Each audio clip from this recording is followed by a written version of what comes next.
Welcome to Vegas Circle Podcast with your hosts, Paki and Chris. We are people who are passionate about business, success, and culture, and this is our platform to showcase the people in our city who make it happen. And on today's podcast, man, we got a really special guest. We've been trying to set this up for many years now, man. So we've actually got a friend in the circle with us who's a powerhouse in the marketing industry. He's worked with businesses like Microsoft, Visa. Now he's built out his own company, originally from Paris, so we're going to get into that. But he's actually the co-founder of AGENCY MANIA Solutions. We got Mr. Bruno Gralpois. I got to say it the right way. Yes, you did. Did I say it the right way? You did. Perfect, man. Awesome. Got to get you a proper introduction. 10 out of 10. Chris going to give me a negative 10. That's funny. Yeah. I mean, I don't know. He obviously knows the name better than I do, but I thought you missed the mark there. Oh, here we go. But my man Bruno, man, so it's an absolute pleasure to have you, man. So let's dive right in. So you got a credible story. Where did you kind of get your first break, man? I know you've done a lot that we'll actually get into, but where did your actual journey start? Like, when did you get your first break? Well, first, thanks for having me, guys. So Absolutely. good to be here. It's been a few years since we talked about 100%. doing this, so great to be here. So I started within tech. Okay. I started in probably what's considered the birthplace of cloud-based computing, software, which is Seattle. Yep. So Mecca, basically. Yeah, exactly. Yeah. And that's where I started. Worked for a startup. Did actually work for two startups there that ended up going through an IPO. Okay. Eventually, both of them got acquired by Microsoft. Oh, nice. So I was kind of going through the crazy, ride of software companies going IPO'd and eventually being acquired by the big guys. That's very exciting. Everybody wishes for that. I know.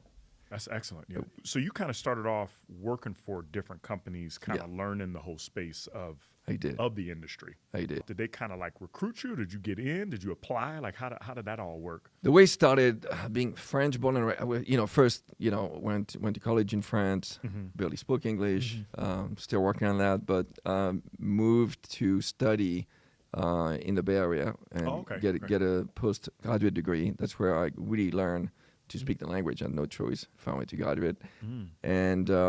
And then fell in love, with the country and fell in love with the space I was eventually going to spend my career in, which is marketing, advertising, and brand building. Okay. And then just through acquaintances, got an opportunity to meet people in the software business. They were like, that's probably going to date me, Aldous PageMaker, like software engineers, people that started like very early on and started a new company that ended up being called VISIO, not the one with the Z, but the one with the S, which was doing like these flow charting software, which now you can find in Microsoft Office. So if you do any flow charting, that's what they acquired for like $3.5 billion. Oh, wow. And they ended up just building that in. And so that was kind of the way I started, and entry level. I got lucky enough to be part of a company that was growing fast, so that was kind of exciting. And as you know, when you're in the right place at the right time, things happen. And so I got to be able to do a lot more than I would have probably hoped for. And then I was kind of in that corporate environment, started jumping a little bit, went on the agency side, so the Madison Avenue side of things. And then joined another company that was pre-IPO. I knew that about a year before the IPO, called AQUANTIVE.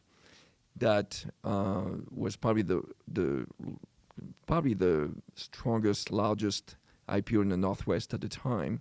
We had the strike price of $12. We were trading at $80 within like 3 weeks. It was crazy, very successful. And then that was before the internet bubble bursted. Man. So a lot happened. Yeah. But Microsoft bought them eventually for like $12 billion, which was a very decent acquisition. Microsoft has done bigger ones since then, but at the time that was the biggest one, I think. And you won an award for Microsoft. I did. Which you were how you say his name? Steve Ballmer. Yeah, Steve Ballmer. Yeah, he's still there. I think he's still on the Lakers. He's just the Clippers. The Clippers. Clippers. Sorry. Yep. And he's been around tech for a long time. He started the company with Bill Gates, and when Bill became chairman of the board, stepped away as CEO, Steve stepped in. And they were both, I think Harvard, graduates, and Steve was kind of a crazy madman, if you will, in the company, but he did a lot of good things. And I ended up working on a special project for them took a year of my life. It was kind of a global initiative, and then I got the Marketing Excellence Award from him. So that was really a big celebration for me for a lot of the work I put into this company, where I stayed about 10 years. And type A personality, just company, could afford to recruit the best of the best, So it was a very intense, very competitive environment. But as you're kind of going through that like IPO process, right? And everybody hopes for that. They start these companies, they love to be a part of that, because to your point, there's a lot of benefits of being able to, get on an IPO early, build the success with their. I'm sure most of the time when you're at early level stages, you get some equity, you get some benefit from being able to be a part of that. When you're doing that through the IPO transition process, like what was the most exciting part for you? Was it the want to get acquired, or was it really the growth of building that business from scratch or from a smaller space? Most of the companies really, before they get acquired, don't really contemplate that. When they're on the IPO stage, they're all about, raising capital. Oh, raising capital. So they don't actually need capital from other companies. Sure. So that question typically takes place years later.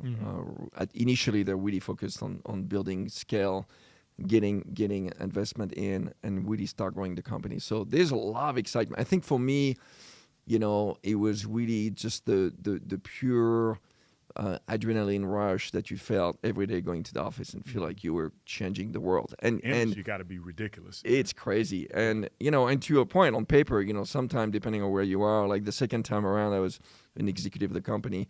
So that sounds great because I got a lot of shares and a lot of equity, if you will. But then the internet bubble again bursted, stocks starting depressing, and as an executive, you're kind of tied up. You can't actually sell. That's a FTC rule. So the executive don't cash out and leave the company after it goes public and leave the investors, with. Oh yeah. So there was a lot of So at that point, that's why I went on the corporate side. That's why I joined Microsoft, not through the acquisition, but later on got hired by Microsoft. Oh, so it wasn't part of like the acquisition that you have to stay on for a certain number of years. No, and I was ready for stability at that point. I was like, okay, I've done the crazy stuff. It's all good, I'm bruised a bit, I loved it, but no, I'm like, I want to go to a company that's stable, like especially Microsoft. They had about 90,000 employees, probably. At the time I was focused on marketing, so we spent about $5 billion in marketing with about 5,000 marketers at the time. It was a big company. And at the time, I managed a budget that was probably near like $1 billion. So it was a lot of money and doing a lot of cool stuff. But it was through that project with Steve Ballmer, ended up working with a lot of, basically on the global scale, building a capability. And then as I was learning about these new roles I was playing, I went and talked to all these amazing companies, like the big names, the Procter & Gamble, the Unilever, the McDonald's, the Coca-Cola, the big brands, wanting to find out how they did it. And learned so much through that process that I realized nobody should go through what I went through to learn and build a team and build a function. So I decided to write my first book based on that. All these best practices, ended up putting in a book. I'm like, somebody at least will be able to read it and benefit from it. All the nuggets of what you've learned over the years. Yeah. Excellent, man. So then you ended up, Agency Mania, when did you start that with your partners? We started about 12 years ago now. Okay, congratulations. So thank you. Yeah, we're like bootstrap, startup. And they were in that space too, right? They were in the space, yeah. Okay. Yeah, one of them actually partnered with Terry me. And Sean, right? Yeah, okay. Terry was a good friend of mine, longtime friend. I did a lot of consulting for me in different companies I worked for, like including Visa, where I worked for a while. So we knew each other very well, and we always talked about doing something together. And then Sean was kind of a new entity for me. Extremely successful CEO of a mid-size, $120, $150 million company called WRQ. They got acquired by another company called HACHETTE. So he had a lot of tech background. And then it was very clear that although people liked the book about best practices, the passion that we saw in the marketplace was actually to take these best practices and bring them to life using software. And cloud-based was exploding. Again, the birthplace with Amazon, AWS, Microsoft Azure. Seattle was the best place to do that. And we started, and our first client, I actually introduced Thierry to this company that wanted to hire me. And I wasn't ready to jump from Visa, but I was in the Silicon Valley. And the company was HP. And HP Inc. at the time, before they split, now the HPE Enterprise and HP Inc. printer and laptop. They were one big entity, and offered me a job, and I said no, but I know somebody who can help you. So I introduced Thierry. Thierry said, hey, I'm not going to go there alone. I don't know any of these guys. Can you come with me? And it was a short ride from Visa to HP. So I went with her, and then after the meeting, they're like, wow, we really like the two of you. And we're like, interesting. We talked about doing something, so maybe that's it. And so HP became our first client, and that's how we started. That's excellent. And now we have about 22 clients, the largest companies in the world, like companies like Nestlé, American Express, Toyota, big brands. The big brand, like multi-billion-dollar companies. Yeah. So as clients. So it's been a great journey. Yeah, kind of like separate back a little bit. So you have for us, marketing to me is like I spend $50 on PPC campaigns, right? Yeah. That's to me marketing. But obviously when you start $5 billion budget, $5 billion budget, it's a very different dynamic.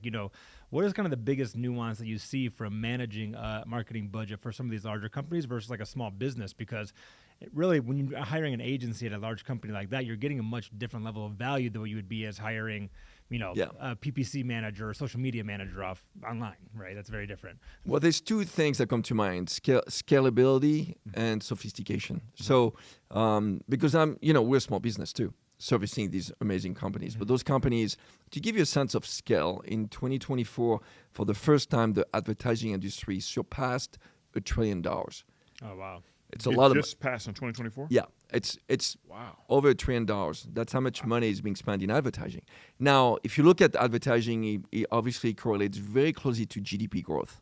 Meaning advertising fuel the economy rewards advertising by giving them more money to spend. And we all watch the Super Bowl. We know how much people spend on these things. So it's a big part of how you grow as an organization. So traditionally, most organizations spend about 12% of their revenue in sales and advertising. Oh, wow. 12%. So 12%. So for every dollar a company makes in revenue, any large company, about 12 cents is reinvested in that kind of activity.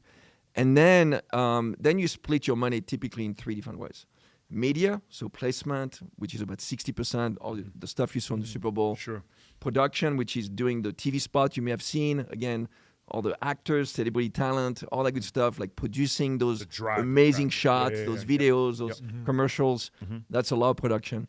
And the remaining 20% is spent really with the advertising agencies that make magic happen. The copywriters, the creative directors, the influencer marketing agencies, the PR firms. There's an amazing portfolio. There's about 350,000 agencies in the US alone, advertising agencies of all sizes, that help these companies, these big brands, go to market.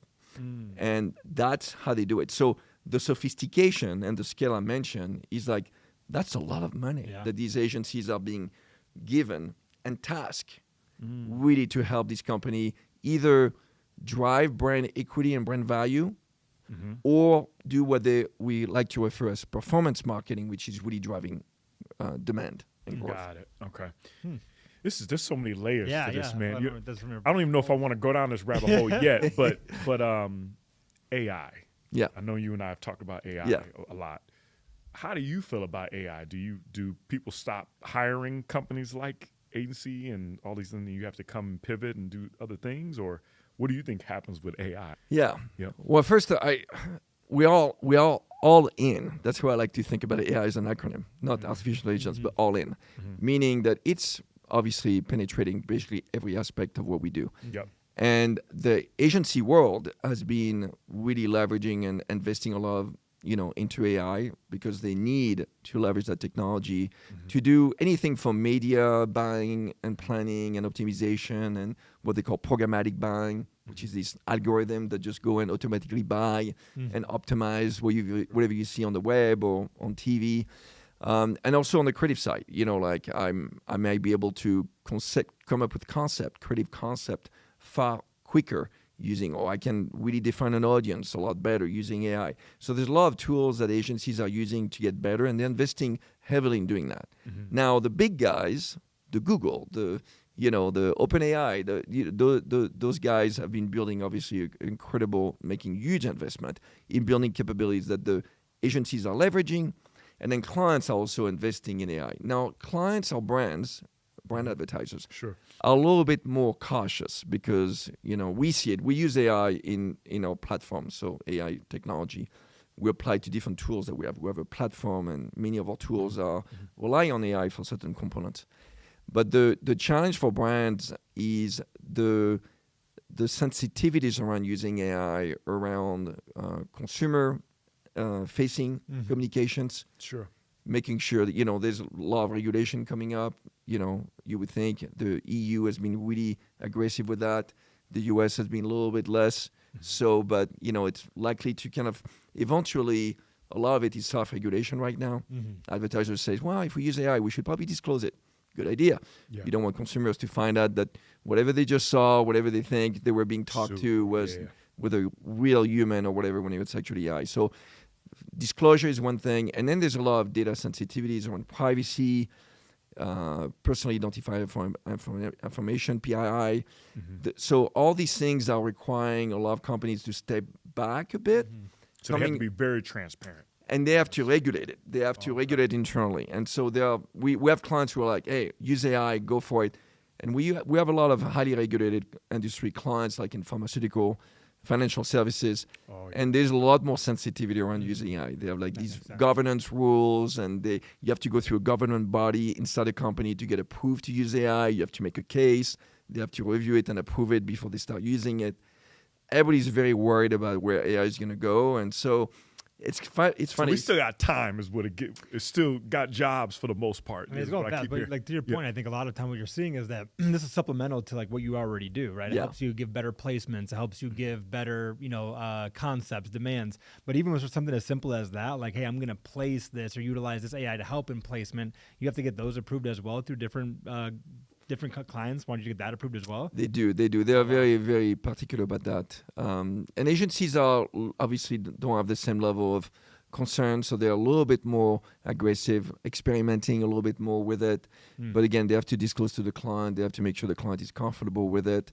Otherwise, they could expose themselves and expose the client, and the liability could be huge. So there's sensitivities around that, which is interesting. I think that's why the U.S. has chosen not to put too much regulation in place, because they feel it would be a competitive threat. They would not be able to compete with China and other countries that are very moving fast on AI. So, So that's interesting. So even really right now, even if AI does develop the way we think it's going to, the thought is it's going to cut down on production costs. It's going to increase placements. So in reality, the marketing budgets they're more likely to be actionable and penetrable to the market and increase shares, right? Yeah. So really, it doesn't feel like it's a huge burden or a negative to an agency standpoint. It's really maybe the people who are producing it, the actors, and people of that nature may lose sight of that.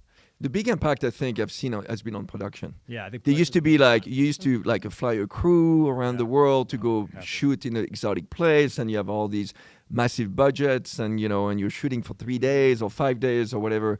And now with AI, they are doing using a lot of just a lot of technology really to replace physical locations and where they shoot and how they use talent. So it's kind of a new game that way. But to your point, they're not looking at, we're going to do less of it. We're just going to do more or better.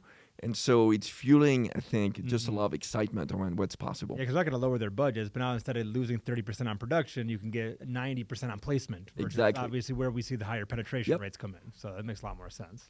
You said it was $1 trillion. So I can't even imagine what it's going to continue to go over the next 10 years of advertisement. So a lot of money to be made. I know you split your time between Paris or France in general. I know we were talking about this too, but I'm just curious to see your perspective about business-wise, like the difference that you see in the States versus like a Paris or Europe. What do you see as the differences just business-wise? Well, there's quite a few profound ones, obviously culturally, and there's entrepreneurial spirit in the U.S., which actually led me here, which I love. Yes, yeah. And it's a little bit more traditional, a little bit more conservative in Europe.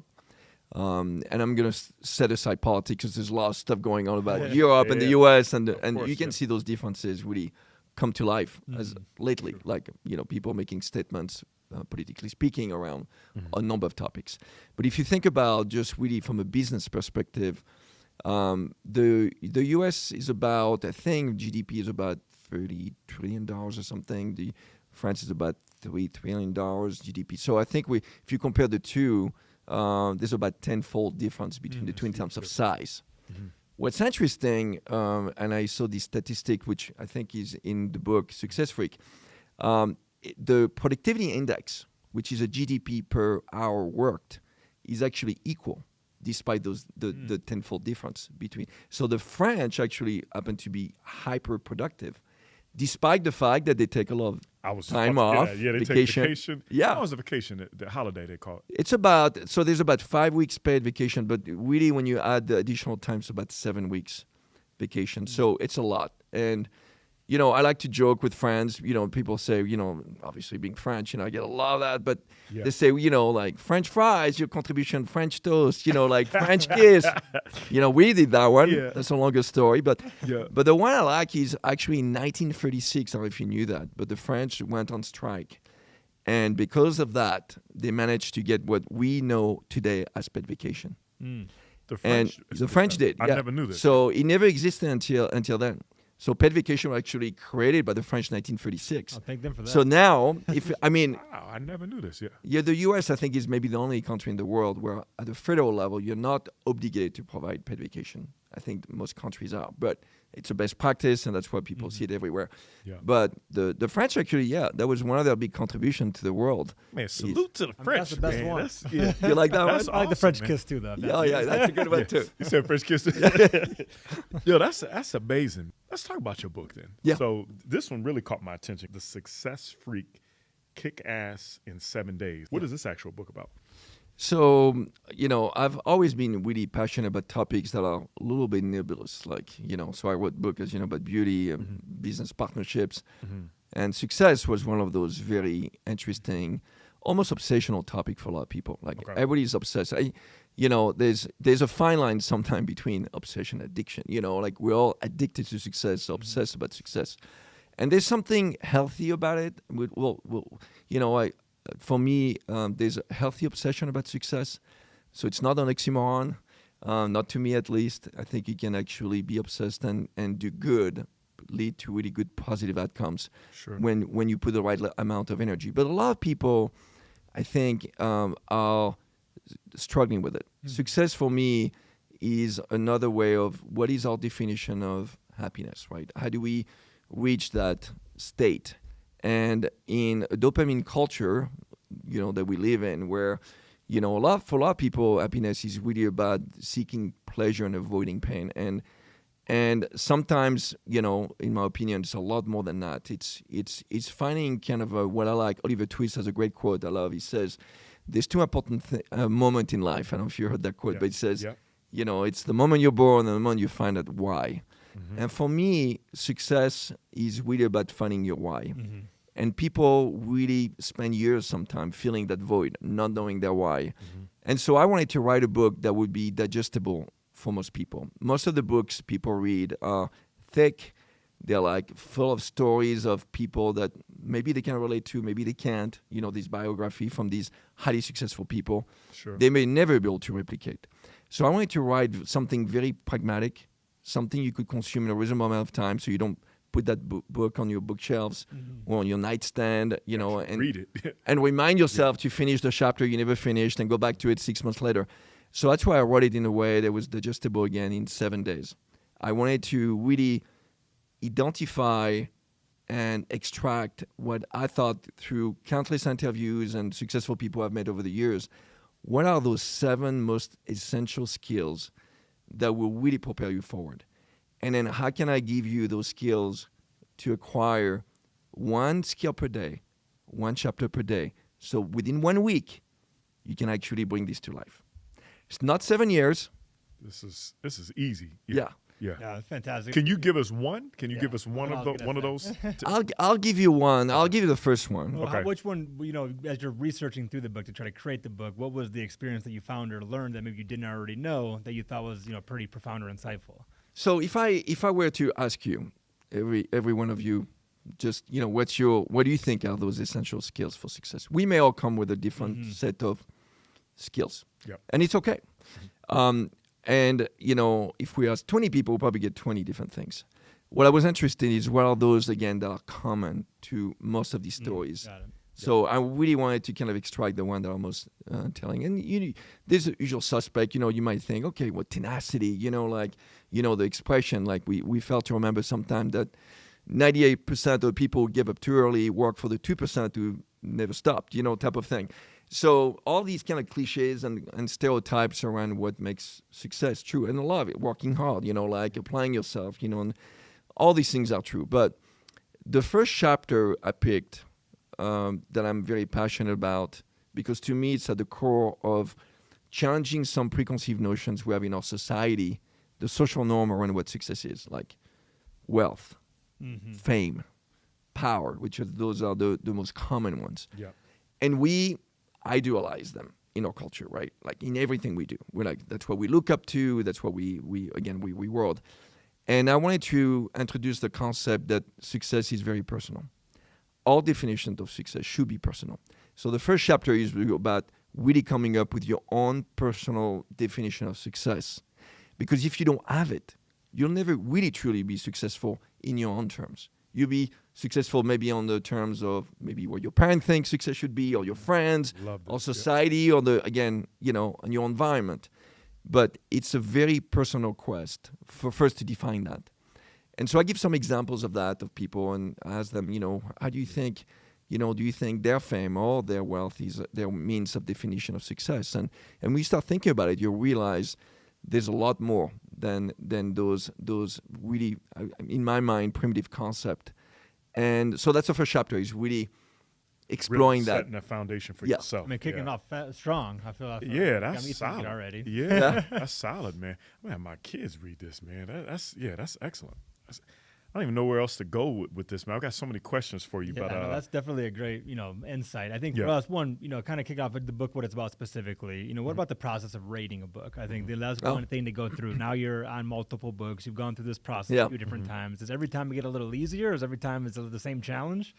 And before I forget, too, you got an audio book coming out. Yes. Share that, too. Yeah. Yeah, thank you. Yeah, Success Freakies actually will be available as an audiobook on March 11th. Okay. It'll be first available on one of the major, kind of audio distributor, and then I think within a week it'll be available on Spotify and, Apple and Amazon. I'm definitely gonna get that. I'm an audiobook person. I haven't read in a long time, but I listen to. And it's not my voice. I we need your voice. I you do a passion. But you gotta. We need your voice. I would have loved to hear your voice. I love what I do, and I'm truly passionate. But I ended up hiring a voice talent that's. When they send me samples, I had to pick like out of 9 different voice. I listened to it, and I listened to the voice. And I was listening to what the voice was reading. It was a male voice, and I'm like, this is good stuff. I'm like, I wonder what he's reading. Like, what book is it? I didn't realize it was my own book. No way. Because I never heard it from that perspective. Like I wrote it, I could see in writing, but just hearing it. You actually heard it in your head. Like, you never read it out loud. I was so awesome. I had a little moment of pride. I was like, what this is my doing. So I was very excited. No, so the book is coming out. It'll be just another way for people to digest the book. Yeah. To answer your question, the process of writing a book, I meet a lot of people that feel like they have a book in them. Mm-hmm. And the way and it's inspiring to me that so many people have so much to share to the world. And I wish more people did it. A lot of people say it, never really followed through with it. And it's unfortunate because I can tell you, again, when I moved to the U.S., I was in my little dorm studying to get my degree in the U.S., didn't speak English. Every night, I tell that story in the book. Every night I was writing on a piece of paper. I had one piece of paper for every letter of the alphabet. And every day I learned a new word and I would write it down. And my wall was covered with paper. And that's how I learned really quickly to speak well enough to be able to graduate. And the reason I mention that is because I would have never thought that one day I would actually be writing books. I'm actually writing on another book that's coming up next year called The Client of Choice.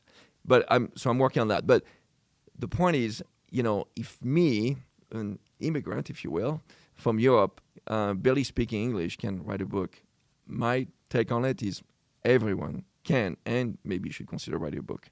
So that's my first thing. But it takes a long time. You have to be really passionate about what you do. You have to be consistent. You have to apply yourself. And I think the most important thing for me, because we all have our own artistic bent.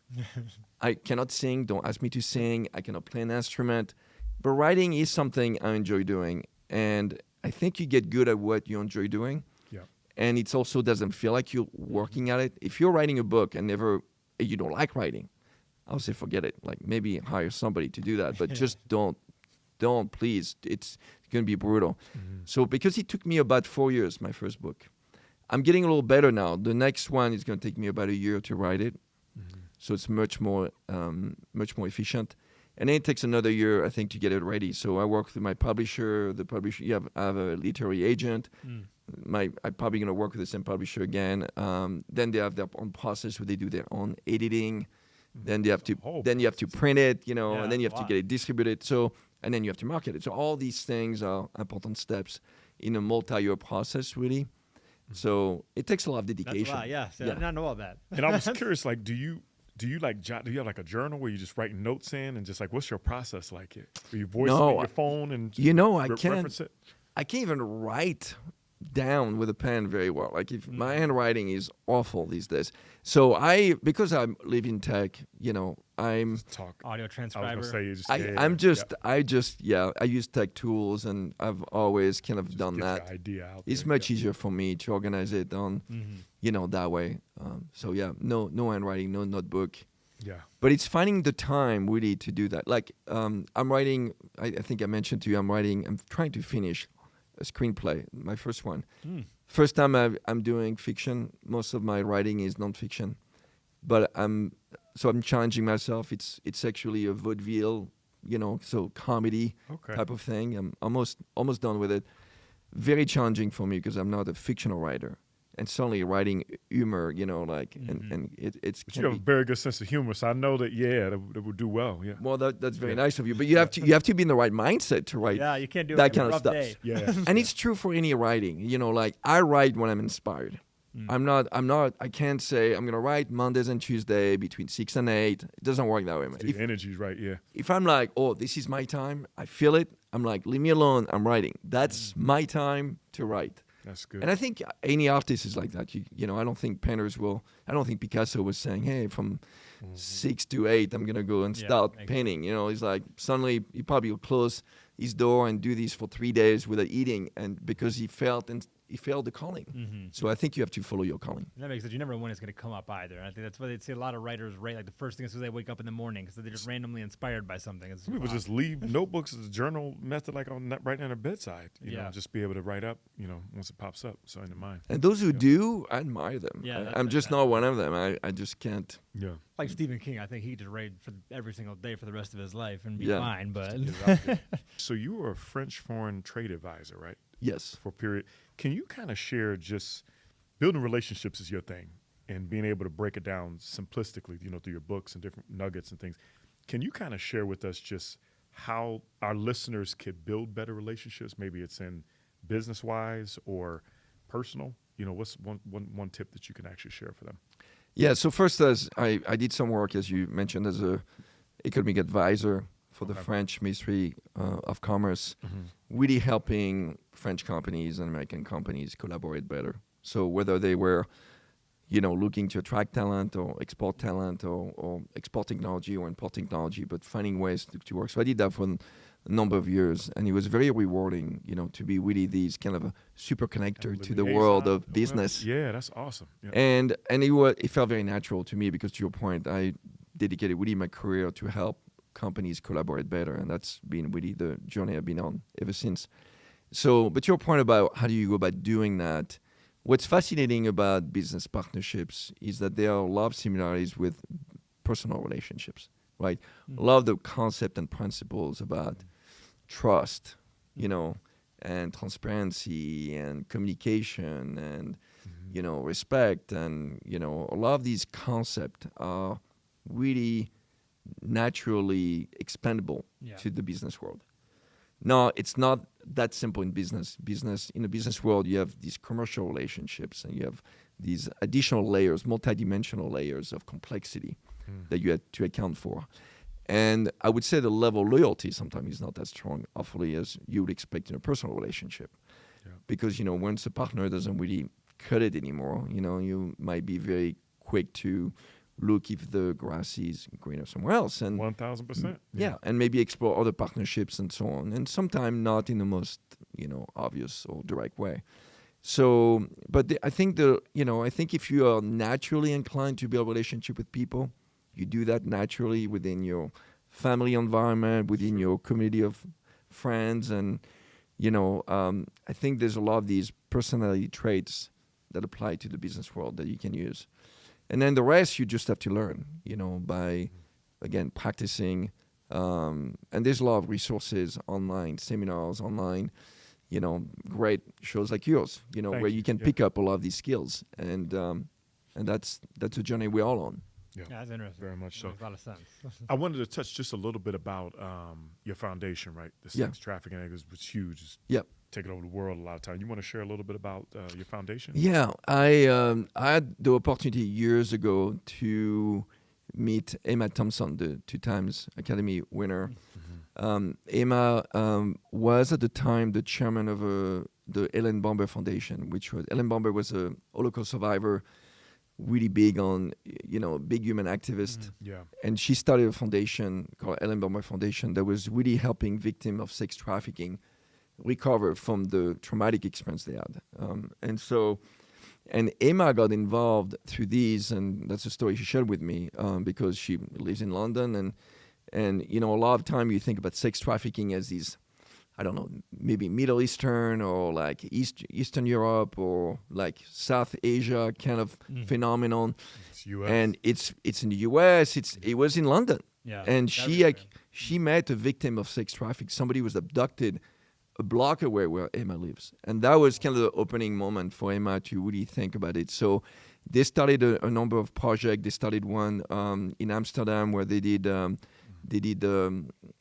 of it was a sort of art display, if you will, where they put these containers, these shipping containers, and they connected them almost like as you walk through them. And it was the journey of somebody being sex trafficked. Every container was a segment of that life and what it looked like. And it was that's deep, very deep. And but that was a challenge because to move these, I think they moved it to a couple of locations, but it was a logistical nightmare really to move these containers and do that. So they pivoted, and then I ended up meeting another gentleman that is a well-known photographer for Vogue and British as well, Scottish actually, but living in London. And he started taking pictures of Emma's friends, on city buddies, women, in their safe place. And the project got called Safe. And so they were taking pictures of where women felt the safest. And it could be... I feel like that blew up. I feel like I saw Safe. Yeah, it became kind of a sensational thing. So I went to London. They did an auction where they were auctioning pictures at the Dewberry, kind of auction house. And then I got involved really helping... the work they were doing, trying to raise awareness for the cause and learning in the process that sex trafficking, which is really human slavery, is one of the most lucrative, sadly, form of, that's crazy. Illegal activity, if you will. And that affects, women, men, children in such a profound way. And to your point, I wouldn't be. I know that it comes up from time to time. Vegas is only another spot. Yeah, part of the triangle. Yeah. So to me, it was I became very passionate about that. I have a lot of I have a daughter, I have a son. I always felt like the stories of these people that were impacted by it were so incredibly touching, and it's such a tragedy that in today's world that doesn't get more of a priority. So I love to be able to get involved and support that. Yeah. That's great. It's too much to ask you. The Bruno movie is going to be coming out soon. Yeah. We will produce that, man. You got too much that you do, man. Too many layers to, which is excellent. Business advice. I have to have you to say something as far as a nugget. I know your book. I know all they need to do is read one of your books to get the nuggets, but what can you share just business advice maybe with somebody that wants to start their own business? Maybe they want to follow the career with, tech space, but what would you share with them that could be helpful? Well, starting your business, I can think of a lot of different things you could do. I mean, clearly the first one I mentioned in the first chapter is really finding your why. I think once you do that, everything seems much easier. For sure. I think when you don't have that, I think that's where you struggle. Get lost. Yeah. So you want to start there. Secondly, there's always a lot of unknown. You know, when we started our company, I remember I downsized. I was working at Visa at the time. I had a good job in the Bay, beautiful place, exotic, life, a little bit. And I moved to Seattle. I had to make some adjustments. I sold my car, got a smaller car, got a smaller footprint. The place where I was leaving, and it was like, because I didn't know where I was going to get the next paycheck, right? We didn't, that's true entrepreneurship, right? And so there's a lot of unknown and fear associated with that, and you have to be ready for experiencing that unknown and that fear, and face it, heads on. And there's nothing that will prepare for it. A lot of people say, "Oh, I'll do it when I'm ready." You're never ready. Yeah, you never. We were to do this podcast. My wife keep making fun of me for 2 years. But yeah, that's true. Yeah. You have to throw yourself in it. Yeah. And if you love what you do, it's going to feel very instinctive and very natural. Yeah. And I think things will. Well, you don't know. People come to me all the time and they ask me what I value most in people when I hire or people we work with. And there's two things that come to mind: is aptitude and willingness. And if I have to choose, I will take willingness over aptitude every day, because what you don't know, you can learn. But I'm not in a business, and I say that all the time, to motivate people. Yeah, that's tough. If you're not motivated, I'm not your cheerleader. Yeah. If you're not excited to do what you do, you got to do something else. But if you don't know what you don't know, if you're curious enough and you want to apply yourself, things will come your way. And I would reward that a lot more than I would reward anything else. I love that. That's great insights. I was just talking to my kids about that. Wife, you sound like you like that? Study. Yeah, that's awesome. Yeah. I got to ask you this, man. We talk about restaurants, and I love hearing from you where you eat at. But what is your favorite restaurant in Vegas? Or maybe not favorite, because you eat a lot. But I do. Give us a gem of where you would recommend. I do. I do. Well, you would think I would pick a French restaurant, so I'm gonna surprise you and not pick one. The one I like is Wally's. Wally's at Resort World. I forgot you introduced me to one of the guys from Wally's at your party. I have a good friend of mine that works there. Yes, yeah. That was the place where I had my first date with my girl. But what I like is really a nice blend of sophistication and casual. Great wine, right? Yeah, it's a wine bar, restaurant, but he also has a market in the back where you can actually buy some cheese and amazing thing. I met your friend. Say your friend's name. I apologize. Serge. I'm coming to see you, Serge. Yeah, Serge. Great man. Yeah, you introduced Serge. Yeah. And he's a maître d' there, great guy. And if you go there, he'll give you a tour. There's an amazing selection of wine, probably the largest selection of wine in Vegas. And they have over 100, wines, choices by the glass. This is in Resort to pick World, from. Right? Yeah, it's Resort World. Yep. Yeah. Okay. So one of my favorite spots, because again, it's a good blend of sophistication, but also casual. That there's a lot of seating, different options for seating, and again, the wine selection is. I mean, you would have expected that from me a little bit. Well, it's amazing because you're the only person to bring up Wally's. Nobody else has brought up Wally's, so it gives us something. A restaurant. Yeah, it's good. I heard great things about it, so we'll check it out. Awesome. Yeah. Okay. Yeah, wine has been a passion of mine for obviously being French. I have no choice. Y'all got some of the best wine in the world, man. They wouldn't allow me back in France if I didn't say that. Yeah, that's awesome, man. What else, man? What else did anything we forgot to ask you that you want to maybe leave us out on? I know you got another book you're working on, a screenplay. What's something else? The screenplay, that new book, that it's going to be a business book coming up soon. I publish a lot. Because I like writing, again, it comes naturally to me. So I publish in Forbes on a regular basis. And I like to share, I like to, again, it's very impulse writing. Like something come to me. But I also like to inspire myself from things around the world, and I bring them into context, if you will, in ideas that I want to share. So that's why, again, you in Success Freak, a lot of and even in my book, Agency Mania, a lot of the concept I start with are like things you would not expect. Like, you know, what's, for example, one of the chapters I start is I talk about sweat, and how it's a multi-billion industry and how we spend billions trying not to sweat. And yet it's one of the most natural thing and probably one of the most healthy thing you need to do. That's funny. Get rid of toxins, you know, moisturize your body. Yeah, all these things and everything that you want to actually sweat. Yeah. And to me, that was a chapter to introduce how it's important, like failure, to accept that failure is a good thing too, because that's how you learn. So I take a lot of these ideas and concepts to introduce new concept and make it interesting along the way. Hopefully. Bruno, I could talk to you for hours, man. You do a great job. We need to have you come on every year, man. Just give us a breakdown of what you're doing, man. It's motivating, but organically. It's not just pep talk. It's actually real stuff. So, man, I appreciate your passion. You can definitely tell. Yeah. Man. Can you? Okay. Yeah, for sure, man. I do. What's your social handles, man? People can reach out to you on. Yeah. So it's my name. So if you Bruno Gralpois, you can find me on Instagram. Yeah. I post quite a bit there. He's like the real life James Bond, by the way. You're too kind. James Bond, man. James Bond. Yeah, that's awesome. You're too kind. I wish. Only, don't we all wish? That's what we do. We all sure. We're working on that. But anyway. Absolute pleasure to hang out with you, man. Seriously. And, thanks for having everything me. that you're doing, man, and the impact you're making on the world. So check us out at thevegascircle.com, man. Appreciate your time, man. That was great. Yeah, that was really good. Thank you, guys. Yeah.